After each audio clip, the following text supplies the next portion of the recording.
Hello बच्चों, स्वागत है आप सभी का टारगेट एकेडमी में। देखिए ये आपके यूपीपीसीएस आरओटी के जिसमें आपके सामान्य अध्ययन plus current affairs top important question जो आपके पीसीएस एग्जाम में पूछे गए हैं। टेस्ट सीरीज नंबर 5 है। ठीक है, हम लोग करते हैं। वीडियो को फुल वॉच करिएगा, वेरी इंपॉर्टेंट क्वेश्चन इस वीडियो में है। ओके, यहाँ पे पहला क्वेश्चन है कि हड़प्पा कालीन स्थल लोथल निम्नलिखित में से किस नदी के तट पर स्थित है। ठीक है, तो बच्चों यहाँ पे राइट ऑप्शन होगा ऑप्शन यानी भोगवा नदी। सो वेरी इंपॉर्टेंट है, ध्यान दीजिएगा। क्वेश्चन नंबर 1 का यहाँ पे ऑप्शन है सही। ठीक है, भोगवा नदी के तट पर स्थित एक हड़प्पा स्थल है और इसकी खोज एस.आर. राव ने की थी। लोथल से एक गोदीवाड़ा का साक्ष्य प्राप्त होता है। ऑप्शन यहाँ पे करेक्ट आंसर है। चलिए क्वेश्चन नंबर 2 है, निम्न में असत कथन युग्म की पहचान करें। पहला है कि चंद्रयान 3 का लिफ्ट भार लगभग 3900 kg है। चंद्र 3 के लैंडर एवं रोवर की मिशन लाइफ लगभग 14 लूनर डे है। ठीक है, तीसरा कि लैंडर विक्रम का अकेले वजन 1750 kg है। चौथा केवल रोवर का भार 26 kg है। ठीक है, तो यहाँ पे राइट ऑप्शन होगा बच्चों, ध्यान देना, ऑप्शन सी, पहला और चौथा। ठीक है, पहला ऑप्शन ये आपका सही होगा और यहाँ पे चौथा ऑप्शन सही है। ठीक है, नोट कर लीजिएगा, ये क्वेश्चन आपके एग्जाम में आने वाले हैं।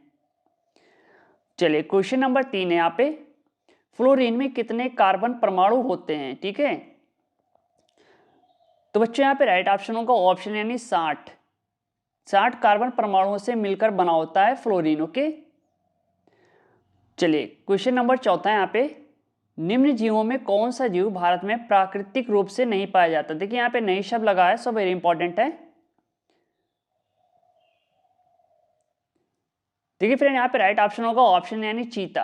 ठीक है, इसको हाल में ही लाकर संरक्षण दिया गया है कूनो नेशनल पार्क में अभी, तो ऑप्शन है यहाँ पे करेक्ट आंसर होगा। ओके, चलिए अगला क्वेश्चन है, आपूर्ति, संग्रहण, वर्गीकरण, पृथक्करण एवं पुनः संस्करण की 5 चरणों की प्रक्रिया संबंधित है। तो बच्चों यहाँ पे राइट ऑप्शन होगा ऑप्शन डी, प्लास्टिक पुनः चक्रण। ठीक है, प्लास्टिक पुनः चक्रण, ऑप्शन डी यहाँ पे करेक्ट आंसर है। इसके अलावा किसी को आंसर मालूम होगा तो कमेंट बॉक्स में हमें कमेंट करके बता सकता है। ठीक है, देखिए 40 से 50 दिन बचे हुए हैं, आप इसी में लग जाइए। ओके, चलिए अगला क्वेश्चन है, उत्तर प्रदेश मिलेट्स पुनरुद्धार कार्यक्रम के संदर्भ में निम्नलिखित कथनों पर विचार कीजिए। पहला है कि इससे कद्दन की खेती, उपभोग और प्रसंस्करण को बढ़ावा मिलेगा। दूसरा, इसको 2022-23 से 26-27 तक संचालित किया जाएगा। तो प्यारे बच्चों, इसका राइट ऑप्शन होगा ऑप्शन सी, पहला और दूसरा, ये दोनों ऑप्शन सही हैं। ठीक है, नोट कर लीजिएगा, ये दोनों ऑप्शन आपके सही हैं। चलिए अगला क्वेश्चन है, उत्तर प्रदेश के किस जिले में सर्वाधिक बंजर भूमि का विस्तार पाया जाता है। तो बच्चों यहाँ पे राइट ऑप्शन होगा ऑप्शन झांसी में। ठीक है, याद रखिएगा झांसी वेरी इंपॉर्टेंट है। ऑप्शन है यहाँ पे देखिए करेक्ट आंसर है। ओके, चलिए अगला क्वेश्चन है, निम्नलिखित में से उत्तर प्रदेश की किस जनपद में वायु अपर्दन सर्वाधिक मिलता है। देखिए यहाँ पे वायु अपर्दन की बात हो रही है, क्वेश्चन नंबर 8। तो बच्चों राइट ऑप्शन होगा ऑप्शन बी, मथुरा आगरा में। ठीक है, जलीय अपर्दन में उत्तर प्रदेश का सर्वाधिक प्रभावित क्षेत्र हिमालय का तराई क्षेत्र है, ये भी ध्यान देना। चलिए अगला क्वेश्चन है, राष्ट्रीय पर्यावरण अभियांत्रिकी शोध संस्थान यानी नीरी नागपुर में व्यवस्थित है, इसके 5 क्षेत्रीय कार्यालयों की सही संयोजन क्या है। तो बच्चों यहाँ पे राइट ऑप्शन होगा ऑप्शन है यानी दिल्ली, मुंबई, चेन्नई, हैदराबाद और कोलकाता। ठीक है, ऑप्शन है यहाँ पे देखिए करेक्ट आंसर है। चलिए अगला क्वेश्चन है, प्रसिद्ध विद्वान लेन पोल ने किसे लघु अकबर की संज्ञा दी थी। देखिए अभी ये हाल में क्वेश्चन पूछा गया। ठीक है, तो ऑप्शन है यहाँ पे सही होगा दारा शिको। ठीक है, दारा शिको शाहजहां का बड़ा पुत्र था। यह एक विद्वान तथा व्यक्तिगत रूप से उदार व्यक्ति था। इतिहासकार लेनपोल ने उसकी उदारता के कारण इसे लघु अकबर की संज्ञा दी थी। शाहजहां ने दारा शिको को शाह बुलंद इकबाल की उपाधि प्रदान की। चलिए अगला प्रश्न है, वेद और उसके ब्राह्मण ग्रंथ में कौन सा सुमेलित नहीं है। देखिए बच्चों यहाँ पे राइट ऑप्शन होगा ऑप्शन डी अथर्ववेद तांड ब्राह्मण। तांड ब्राह्मण क्या है, पंचविंश ब्राह्मण का ही एक अन्य नाम है और ये शेष क्या है, ये सही है। ठीक है, चलिए क्वेश्चन नंबर 12 है, कौन सा ग्रंथ अर्थशास्त्र पर लिखी गई एक टीका है। तो प्यारे बच्चों इसका राइट ऑप्शन होगा ऑप्शन सी प्रबंध चिंतामणि। कौटिल्य के अर्थशास्त्र पर लिखी गई एक टीका ग्रंथ है। ओके, चलिए अगला प्रश्न है, शीशम के विषय में निम्न कथनों पर विचार कीजिए। देखिए पहला है कि शीशम एक पर्णपाती वृक्ष होता है। दूसरा, ये भारतीय उपमहाद्वीप और दक्षिणी ईरान की मूल प्रजाति है। देखिए बच्चों यहाँ पे राइट ऑप्शन होगा ऑप्शन सी, पहला और दूसरा, ये दोनों ऑप्शन क्या है यहाँ पे सही है। ठीक है, चलिए अगला क्वेश्चन है, कूनो राष्ट्रीय उद्यान के बारे में विचार कीजिए। पहला है, ये पन्ना टाइगर रिजर्व से प्राकृतिक भू क्षेत्रों के माध्यम से जुड़ा हुआ है। दूसरा, ये उद्यान उत्तर पश्चिम सीमा पर चंबल नदी के साथ रणथंभौर राष्ट्रीय उद्यान और कैला देवी वन्यजीव अभयारण्य से जुड़ा हुआ है। देखिए बच्चों यहाँ पे राइट ऑप्शन होगा ऑप्शन सी। ठीक है, ध्यान दीजिएगा ऑप्शन सी, पहला और दूसरा यहाँ पे दोनों सही हैं। चलिए क्वेश्चन नंबर 15 है, निम्नलिखित में असत्य युग्म का चयन कीजिए। जो गलत यहाँ पे, देखिए यहाँ पे टाइगर रिजर्व है और उनकी स्थिति दर्ज कराना है। तो बच्चों यहाँ पे राइट ऑप्शन होगा option D Durgavati tiger reserve Andhra Pradesh. ठीक है, मध्य प्रदेश वन्यजीव बोर्ड ने पन्ना टाइगर रिजर्व पीटीआर के बाघों के लिए एक नए रिजर्व दुर्गावती टाइगर रिजर्व की मंजूरी प्रदान की। ठीक है, इसका विस्तार मध्य प्रदेश में है, आपके आंध्र प्रदेश में नहीं है। चलिए अगला क्वेश्चन है,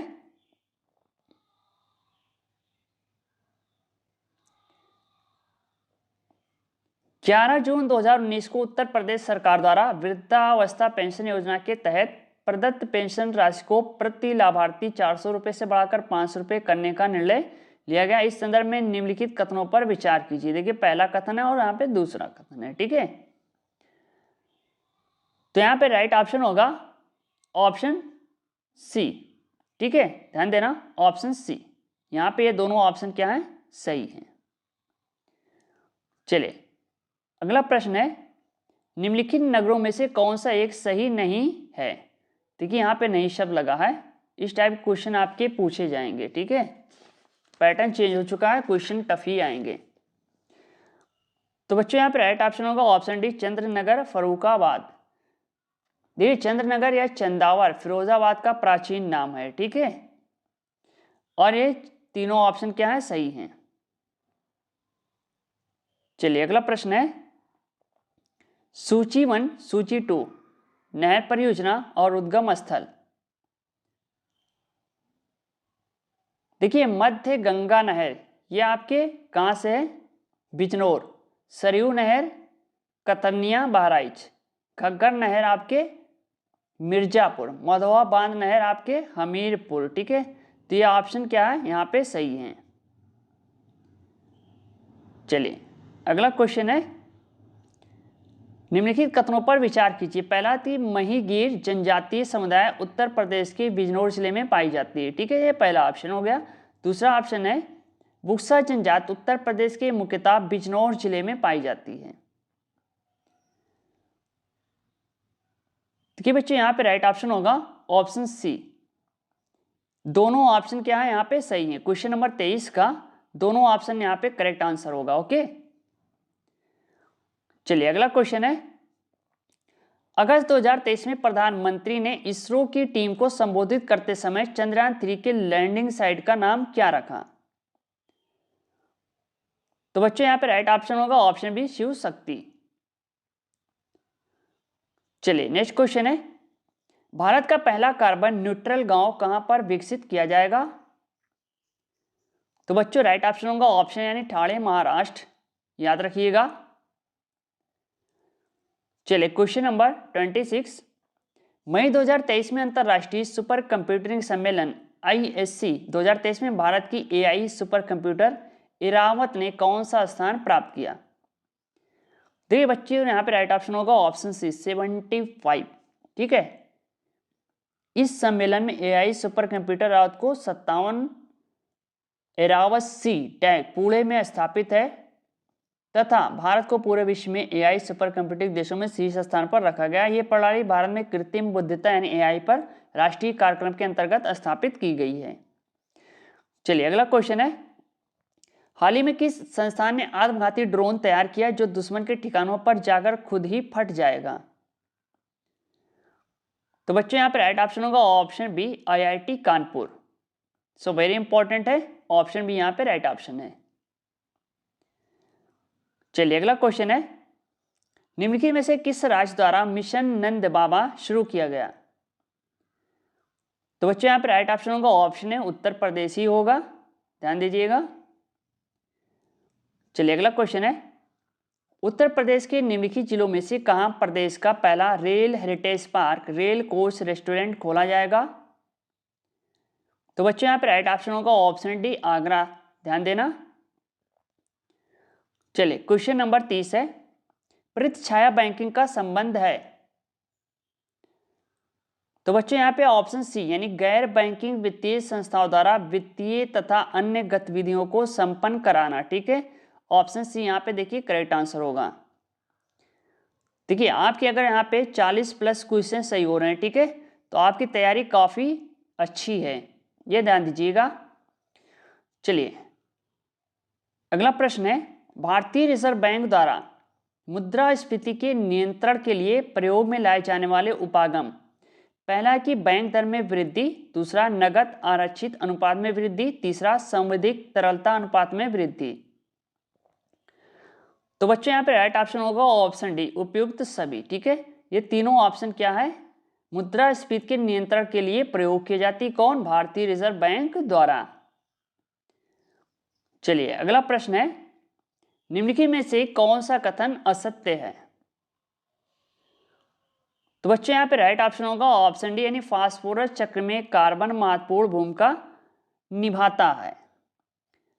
देखिए फास्फोरस चक्र में वायुमंडल की भूमिका नगण्य होती है क्योंकि जीवों व पर्यावरण के मध्य फास्फोरस का विनिमय नहीं होता, ठीक है। चलिए अगला क्वेश्चन है, निम्नलिखित युग्मों में से सही युग्म का चयन कीजिए।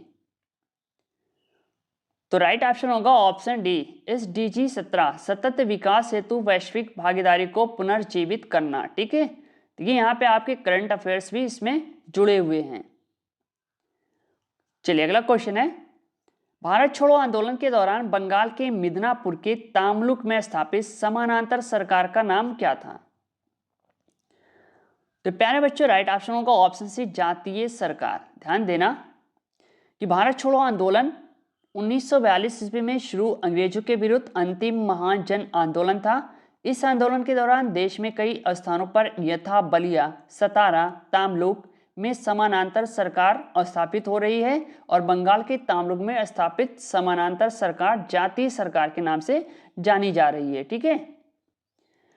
चलिए अगला क्वेश्चन है, नील दर्पण नामक पुस्तक किसने लिखी थी? तो बच्चों यहाँ पे राइट ऑप्शन होगा ऑप्शन डी दीन बंधु ने। देखिए नील दर्पण नामक पुस्तक दीन बंधु मित्र ने लिखी थी। इस पुस्तक में उन्होंने बंगाल में नील की खेती करने वाले किसानों की दुर्दशा का वर्णन भी किया था, ठीक है। चलिए अगला प्रश्न है, निम्नलिखित में से कौन सा अधिनियम गलगोटू अधिनियम के नाम से जाना जाता है? तो प्यारे बच्चों यहाँ पे राइट ऑप्शन होगा ऑप्शन सी यानी देशी भाषा प्रेस अधिनियम 1878। सो वेरी इंपॉर्टेंट है, ऑप्शन सी यहाँ पे देखिए करेक्ट आंसर हो रहा है, ठीक है। चलिए अगला क्वेश्चन है, कम्युनल अवार्ड ब्रिटिश सरकार द्वारा भारतीय दलितों को पृथक निर्वाचन प्रदान करने के लिए वर्ष 1932 ईस्वी में प्रदान किया गया था। उस वक्त ब्रिटेन का प्रधानमंत्री कौन था? प्यारे बच्चों राइट ऑप्शन होगा ऑप्शन सी रैमसे मैकडोनाल्ड। चलिए अगला क्वेश्चन है, सूची 1 एवं सूची 2 योजनाएं एवं प्रारंभ वर्ष। देखिए प्रधानमंत्री किसान मान धन योजना 31 मई 2019 को, ठीक है। किसान संपदा योजना ये आपकी 26 मई 2017 को। प्रधानमंत्री फसल बीमा योजना ये आपके 18 फरवरी 2016 को, ठीक है। प्रधानमंत्री कृषि सिंचाई योजना यह आपके 2015 में। चलिए अगला क्वेश्चन है, भारतीय औद्योगिक वित्त निगम IFCI की स्थापना कब हुई? प्यारे बच्चों राइट ऑप्शन होगा ऑप्शन यानी जुलाई 1948 में। ऑप्शन है यहाँ पे, देखिए करेक्ट आंसर है, ठीक है। चलिए क्वेश्चन नंबर 40 यहाँ पे, निम्नलिखित में से कौन सा भुगतान संतुलन BOP के भाग है? डी चालू पूंजी, अशुद्धियां तथा भूले, विदेशी मुद्रा, प्राचित कोष में परिवर्तन। तो यहाँ पे बच्चों राइट ऑप्शन होगा ऑप्शन डी, उपयुक्त सभी, ठीक है। ऑप्शन डी यहाँ पे क्या है, करेक्ट आंसर है। ये चारों ऑप्शन क्या है यहाँ पे सही हैं। चलिए अगला क्वेश्चन है, भारतीय अर्थव्यवस्था की प्रकृति कैसी है? तो बच्चों यहाँ पे राइट ऑप्शन है ऑप्शन सी यानी मिश्रित अर्थव्यवस्था। अगला प्रश्न, निम्नलिखित कथनों पर विचार करें। देखिए पहला है कि भारत में प्रथम पंचवर्षीय योजना की शुरुआत 1951 में की गई। दूसरा, भारत में पंचवर्षीय योजनाओं का मॉडल संयुक्त राज्य अमेरिका से लिया गया। तो बच्चों यहाँ पे राइट ऑप्शन होगा ऑप्शन ए, ठीक है। ध्यान देना ऑप्शन ए यहाँ पे क्या है, सही है। केवल पहला ऑप्शन यहाँ पे सही है। चलिए अगला प्रश्न है, निम्नलिखित कथनों में कौन सा असत्य है? पहला है कि बजट 22-23 में हरित हाइड्रोजन मिशन शुरू करने की घोषणा की गई। दूसरा, इसका उद्देश्य वर्ष 2030 तक 5 MMT रहित हाइड्रोजन प्रतिवर्ष उत्पादित करना। तो बच्चों यहाँ पे ऑप्शन ए सही होगा, पहला ऑप्शन आपका सही है, ठीक है। चलिए अगला प्रश्न है, कोयला उत्पादन 2020-21 के संदर्भ में निम्नलिखित कथनों पर विचार करें। देखिए पहला है कि छत्तीसगढ़ 22.12% संपूर्ण उत्पादन हिस्सेदारी के साथ देश में कोयला उत्पादन में शीर्ष पर है। दूसरा, सर्वाधिक उत्पादन हिस्सेदारी निजी क्षेत्र की है। तीसरा, भारत में कोयले के निक्षेप गोंडवाना क्रम की चट्टानों में पाए जाते हैं। तो बच्चों यहाँ पे ऑप्शन सी सही होगा, पहला और तीसरा, ठीक। सर्वाधिक उत्पादन हिस्सेदारी निजी क्षेत्र की, ये ऑप्शन आपका क्या है, गलत है। देखिए यहाँ से तो एक या दो क्वेश्चन आपके पक्के, ठीक है, कोई नहीं रोक सकता। चलिए अगला क्वेश्चन है, निम्नलिखित में से कौन राष्ट्रपति के निर्वाचन हेतु निर्वाचक गण के सदस्य हैं? पहला है राज्य विधानसभाओं के सभी निर्वाचित सदस्य। दूसरा, संघ राज्य क्षेत्रों की विधानसभाओं दिल्ली एवं पुडुचेरी के सभी निर्वाचित सदस्य। तीसरा, संसद के दोनों सदनों के निर्वाचित और सभी राज्यपाल एवं उपराज्यपाल। तो प्यारे बच्चों यहाँ पे राइट ऑप्शन होगा ऑप्शन सी, पहला, दूसरा और तीसरा, ठीक है। ये चौथा ऑप्शन नहीं है, राज्य विधानसभा, संघ के और संसद के, ठीक है। संसद में आपके दिल्ली और पुडुचेरी। चलिए अगला क्वेश्चन है, संविधान की किस अनुसूची में सरकारों द्वारा शुल्क एवं कर यानी टैक्स लगाने का अधिकार उल्लिखित है? प्यारे बच्चों यहाँ पे ऑप्शन डी सही होगा, 7वीं अनुसूची, ठीक है। चलिए अगला क्वेश्चन है, भारत के संविधान की 12वीं अनुसूची में नगर पालिकाओं के कितने मत दिए गए हैं? देखिए बच्चों यहाँ पे ऑप्शन डी 29, ठीक है। भारतीय संविधान के अनुच्छेद 79, ये याद रखने का, 79 आर्टिकल कितना है, 79।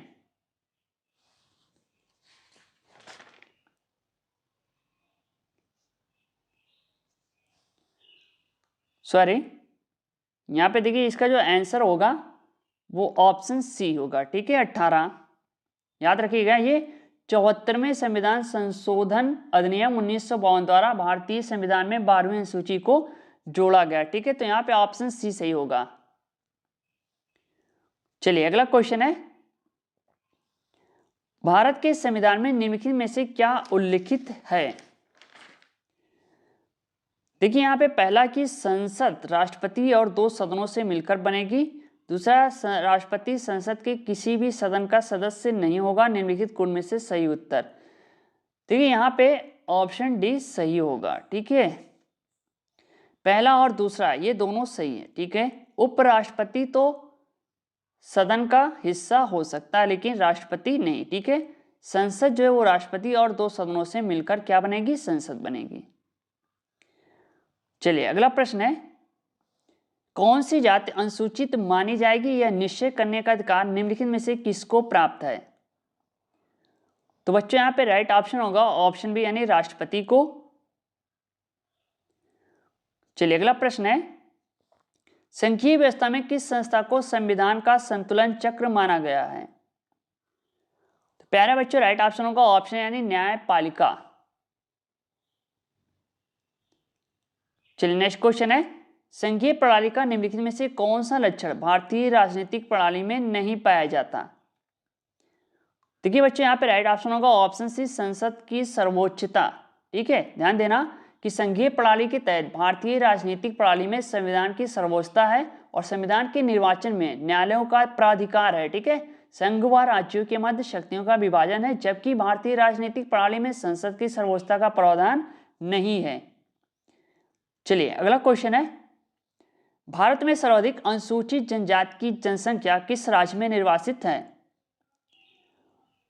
तो बच्चों यहाँ पे राइट ऑप्शन होगा ऑप्शन डी यानी मध्य प्रदेश, राइट ऑप्शन है। चलिए अगला क्वेश्चन है, निम्नलिखित भारतीय नगरों में मलिन बस्तियों का प्रतिशत 2011 की जनगणना के अनुसार सबसे अधिक रहा। तो प्यारे बच्चों right option option B Mumbai.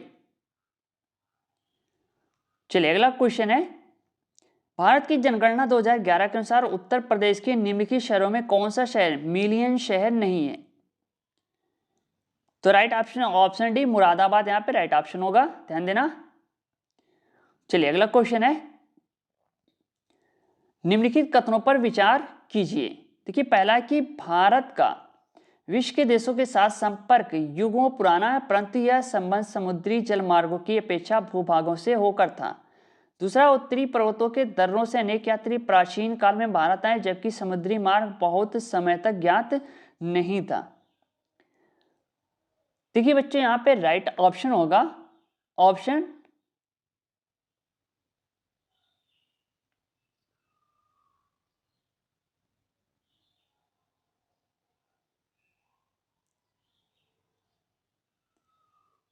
देखिए ऑप्शन डी यहाँ पे सही है, ठीक है। भारत का विश्व के देशों के साथ ऑप्शन सी पहला और दूसरा दोनों सही है, ठीक है। भारत का विश्व के देशों के साथ संपर्क युगों पुराना है, ये भी ऑप्शन सही है। तो पहला और दूसरा ये दोनों कथन क्या है, सत्य है, ठीक है। चलिए अगला क्वेश्चन है, निम्न में से कौन सा युग्म कथन असत्य है। तो बच्चों यहाँ पे देखिए राइट ऑप्शन होगा ऑप्शन डी यानी भूगर्भ वैज्ञानिकों के अनुसार हिमालय पर्वत एक स्थिर भाग है, ठीक है। तो ये ऑप्शन क्या है, ये कथन असत्य है। ये तीनों ऑप्शन आपके सही होंगे, लेकिन ये चौथा आपका डी ऑप्शन गलत होगा, ठीक है। चलिए अगला क्वेश्चन है, भारतीय नदियों को मुख्यतः कितने वर्गों में विभाजित किया गया है। तो प्यारे बच्चे यहाँ पे राइट ऑप्शन होगा ऑप्शन यानी 2 वर्गों में, ठीक है। हिमालय की नदियां और प्रायद्वीपीय नदियां। चलिए अगला क्वेश्चन है, काकोरी कांड यानी काकोरी ट्रेन एक्शन मुकदमे में किस क्रांतिकारी को फांसी पर लटका दिया गया था। तो प्यारे बच्चों राइट ऑप्शन होगा ऑप्शन यानी अशफाक उल्लाह खां। चलिए अगला क्वेश्चन है, निम्नलिखित में से कौन सा गवर्नर जनरल अंग्रेजों के अतिरिक्त बंगाली, अरबी और फारसी भाषाओं का जानकार था। तो प्यारे बच्चों right option option B Warren Hastings, right option होगा। चलिए अगला क्वेश्चन है, भारत के किस राज्य में सर्वप्रथम साम्यवादी सरकार बनी थी। तो बच्चों यहाँ पे राइट ऑप्शन होगा ऑप्शन बी यानी केरल में। देखिए वर्ष 1957 में पहली साम्यवादी सरकार केरल राज्य में बनी थी। EMS नंबूदरीपाद इसके मुख्यमंत्री थे, ठीक है। चलिए अगला क्वेश्चन है, निम्नलिखित में से कौन सी कृष्णा नदी की सहायक नदियां हैं। देखिए बच्चों यहाँ पे ऑप्शन सी सही होगा, पहला, दूसरा और तीसरा, घाट प्रभा, तुंगभद्रा और भीमा, ठीक है। तो ऑप्शन सी यहाँ पे करेक्ट आंसर है। चलिए फ्रेंड बताइएगा आपको वीडियो कैसे लगी। वीडियो को ज़्यादा से ज़्यादा आप शेयर करिए, ठीक है। साथ में आप लाइक करिए, जितना हो सके इसको 2 से 3 बार आप रिपीट करिएगा, ठीक है। ज़्यादा क्वेश्चन हम नहीं देंगे, 60 से आपके 65 क्वेश्चन यहाँ पे रहेंगे, ठीक है। इसके अलावा फुल टेस्ट सीरीज 140 क्वेश्चन की चलेगी और साथ में हिंदी के भी रहेंगे, ठीक है। मिलते हैं चलिए नेक्स्ट वीडियो के साथ, थैंक यू।